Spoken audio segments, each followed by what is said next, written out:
Tabib yang cerdas. Pemuda itu bernama Tang Yu. Dia juga belajar di perguruan Danwu sama seperti Yuan. Bedanya, Ye Yuan masuk ke perguruan itu melalui koneksi dari ayahnya, sedangkan Tang Yu belajar di sana karena murni berkat kemampuannya sendiri. Kebanyakan murid pintar di perguruan Danwu berasal dari keluarga bangsawan. Hanya sebagian kecil dari murid pintar di sana yang berasal dari rakyat biasa. Para keluarga bangsawan memiliki keuntungan dalam hal kekayaan yang tidak dimiliki oleh masyarakat biasa, perbedaan yang tidak mungkin disamakan meski para murid biasa bekerja keras. Dengan fakta ini, murid-murid pintar yang berasal dari rakyat biasa sudah kalah sejak pertama kali masuk belajar di perguruan Danwu. Keluarga para bangsawan memiliki kelebihan dalam teknik, obat-obatan, dan uang yang tidak akan pernah bisa dimiliki oleh rakyat biasa sekalipun mereka bekerja dengan keras sepanjang hidup mereka. Itu merupakan sebuah keuntungan yang sudah berlangsung dari generasi ke generasi. Tang Yu adalah salah satu murid yang berasal dari rakyat biasa yang bisa belajar di perguruan Danwu. Di usianya yang sekarang, kemampuannya sudah berada pada tingkatan 4 alam energi murni Qi. Meski tingkatan ini tidaklah terlihat luar biasa untuk pemuda seusianya, jelas Tang Yu tidak bisa dianggap enteng. Dalam dunia bela diri, untuk berpindah dari tingkat 3 ke 4 bukanlah hal yang mudah. Seseorang harus melewati sebuah halangan. Melihat bagaimana Tang Yu berhasil melewati halangan itu tanpa bantuan orang lain membuktikan bahwa pemuda ini sangat berbakat. Keberhasilan Tang Yu memperoleh kemampuan yang dimiliki saat ini serta keberhasilannya masuk perguruan Danwu terjadi karena kerja kerasnya dan juga dukungan tanpa henti dari keluarganya. Tang Zhonghuai ayah Tang Yu adalah seorang pemburu binatang iblis yang sudah berpengalaman. Beberapa tahun ini, Tang Zhonghuai telah menerjang berbagai bahaya yang tak terhitung di hutan tanpa batas. Semua itu dia lakukan untuk masa depan yang lebih baik untuk putranya.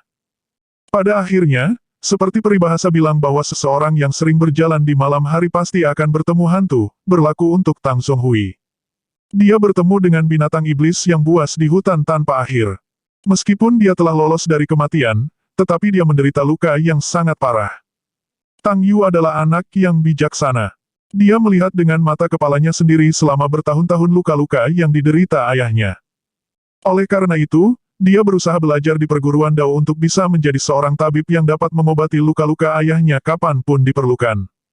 Jika bukan karena waktu yang terbuang di jalur pengobatan, kemampuan Tang Yu pasti akan lebih dari hari ini. Namun, tabib adalah sebuah profesi yang menghabiskan banyak uang dan ini menjadi sesuatu yang jelas-jelas sangat sulit untuk Tang Yu. Sebelum memasuki perguruan Danwu, ia menghabiskan banyak waktu untuk memahami teori pengobatan, tanpa mempraktekkan apa yang dia tahu. Baru setelah belajar di perguruan Danwu, dia memiliki kesempatan untuk meracik pil buatannya sendiri. Meski begitu, apa yang dia pelajari sangat sedikit. Untuk mendukung Tang Yu untuk belajar seni bela diri beberapa tahun terakhir ini, Tang Zhonghuai sudah menghabiskan banyak tabungan. Sehingga membuat Tang Yu tidak mampu membeli bahan-bahan yang diperlukan untuk membuat pil tingkat 1. Meski begitu, Tang Yu tidak bisa melihat ayahnya meninggal di depannya seperti itu, jadi dia memutuskan untuk mengambil cara terakhir dan berusaha untuk membuat pil pemulih kesaktian dari ramuan-ramuan yang dia beli dari paviliun pengobatan harum.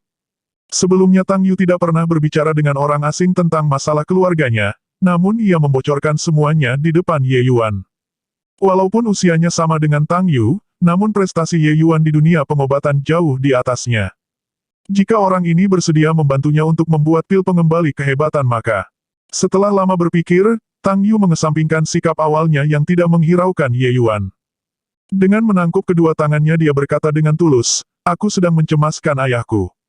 Maaf, jika aku tadi sudah menyinggungmu dengan kata-kataku." Ye Yuan tahu kata-katanya mempengaruhi Tang Yu, dia tersenyum dan mengibaskan tangannya. "Tidak apa-apa. Kamu sedang berusaha menyelamatkan nyawa seseorang. Kamu tidak perlu bersikap sopan padaku." Dengan ragu-ragu, Tang Yu bertanya, "Dilihat dari caramu berbicara, mungkinkah kamu juga membutuhkan rumput 6 daun ini?" Tang Yu adalah pemuda yang cerdas. Dari percakapan mereka, dia sudah menebak kalau Ye Yuan sepertinya membutuhkan rumput 6 daun ini. Sikapnya yang sedikit kasar kepada Ye Yuan bukan tanpa alasan, ketika pemuda itu bertanya. Ye Yuan menjawab dengan jujur kalau dia memang membutuhkan. Sambil tersenyum dia melanjutkan, "Tapi aku juga tahu kalau kamu lebih membutuhkannya untuk menyelamatkan nyawa ayahmu. Kalau tidak keberatan, apakah aku boleh ikut untuk melihat kondisinya? Siapa tahu aku bisa membantu." Seandainya Ye Yuan memintanya pasti akan mendengus dan mengejek. Namun, kata-kata Ye Yuan sekarang benar-benar membuktikan kalau dia lebih unggul daripada Tang Yu. Jadi, dia mempertimbangkan untuk menerima bantuannya.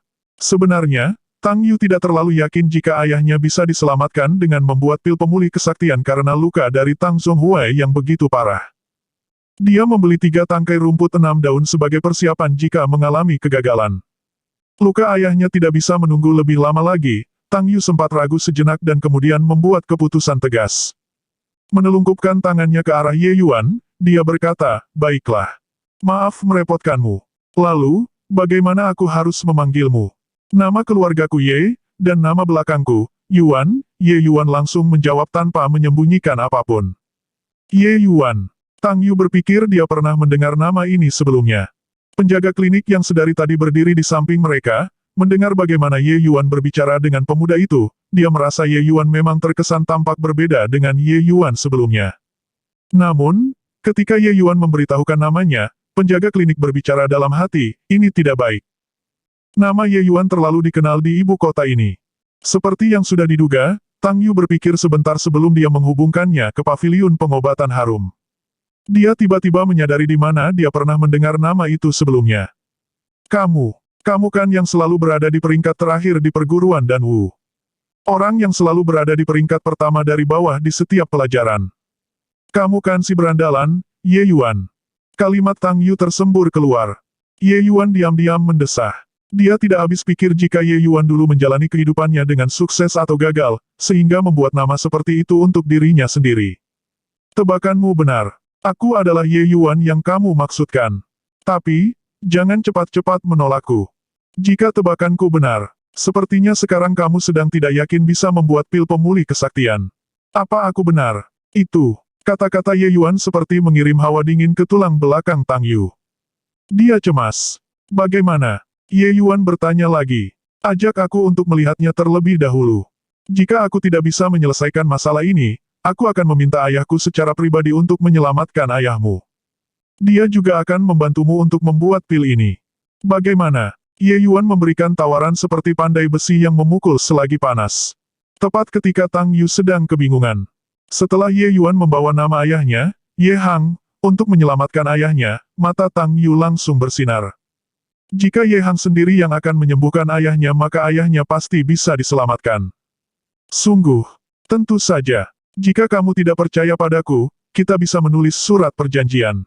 Tang Yu merasa bahwa tidak baik untuk tidak mempercayai orang lain, tetapi dengan nyawa ayahnya yang dipertaruhkan, dia harus berhati-hati.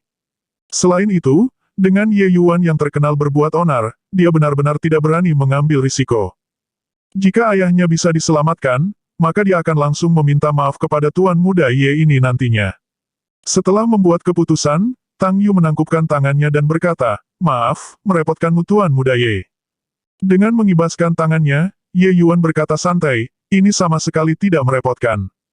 Penjaga klinik, tolong bantu aku menyusun surat perjanjian." Si penjaga klinik itu tidak berani menundanya, dia segera mengambil kuas tinta dan kertas untuk menyusun surat perjanjian. Dengan Ye Yuan menandatanganinya, Tang Yu akhirnya bisa tenang. Setelah Ye Yuan dan Tang Yu pergi meninggalkan paviliun pengobatan harum, si penjaga klinik masih memperhatikan mereka dan merasa apa yang barusan dia saksikan seperti tidak nyata. Dia mengenal Ye Yuan lebih dari siapapun bahwa pemuda ini dulu tidak mudah untuk diajak bicara. Sepertinya dia menjadi lebih dewasa karena tragedi keracunan yang dia alami. Setiap jengkal tanah di ibu kota negeri Qin sudah terasa seperti 1 inci emas. Meskipun pemburu binatang iblis pada umumnya memiliki pendapatan yang jauh lebih tinggi daripada kebanyakan orang, Tang Zhonghuai masih saja tidak mampu membeli rumah yang cukup besar sebagai tempat tinggal, apalagi harus mengirim putranya untuk berlatih bela diri. Rumah Tang Yu adalah rumah yang sangat biasa yang terlihat suram di dalamnya. Saat Ye Yuan melangkah masuk ke dalam, aroma obat tercium keluar. Jantung tenteram teratai, kacang pinus merah, buah bunga emas. Semua ramuan obat ini biasa dipakai untuk pil obat tingkat pemula. Sepertinya kamu masih berusaha membuat pil tingkat 1. Hanya saja, dengan kemampuanmu saat ini, aku khawatir jika kamu memaksa untuk menggunakan ketiga tangkai dari daun rumput 6 daun, kamu tidak akan bisa menggunakannya. Ye Yuan terdengar sangat tidak sopan dengan kata-katanya, Dia seperti seorang yang mampu menganalisa kemampuan seseorang dengan hanya melihat darah yang dia ambil dengan satu tusukan jarum. Tang Yu bahkan tidak bisa membayangkan betapa hebatnya keterampilan Ye Yuan. Hanya dengan mengandalkan hidungnya dan sekali mengendus, Ye Yuan berhasil mengenali kemampuan Tang Yu. Meskipun mereka memiliki usia yang sama, di depan Ye Yuan, Tang Yu merasa seolah-olah seperti anak kecil yang terjatuh ketika belajar berjalan. Ye Yuan sengaja menunjukkan beberapa kemampuannya supaya Tang Yu tidak akan memandang rendah dirinya lagi. Dia tidak punya pilihan lain karena Ye Yuan dulu benar-benar tidak berguna. Dia terpaksa sedikit pamer. Tang Yu tidak marah meski Ye Yuan berbicara dengan gaya seperti itu pada dirinya. Sebaliknya, dia justru sangat terkejut. Mereka baru saja melangkahi pintu masuk, sedang ramuan obat yang disimpan Tang Yu ada jauh di dalam rumah. Ye Yuan tidak mungkin melihat ramuan obat tersebut karena memang tidak terlihat dari pintu masuk. Dia hanya mengandalkan hidungnya untuk mengenali ramuan obat yang tercium tanpa melewatkan satupun. Jenis pelajaran seperti apa yang dipelajari di perguruan Dao untuk bisa melakukan hal itu? Kemungkinan besar bahkan para pengajar di sekolah Dao pun mungkin tidak memiliki kemampuan seperti itu.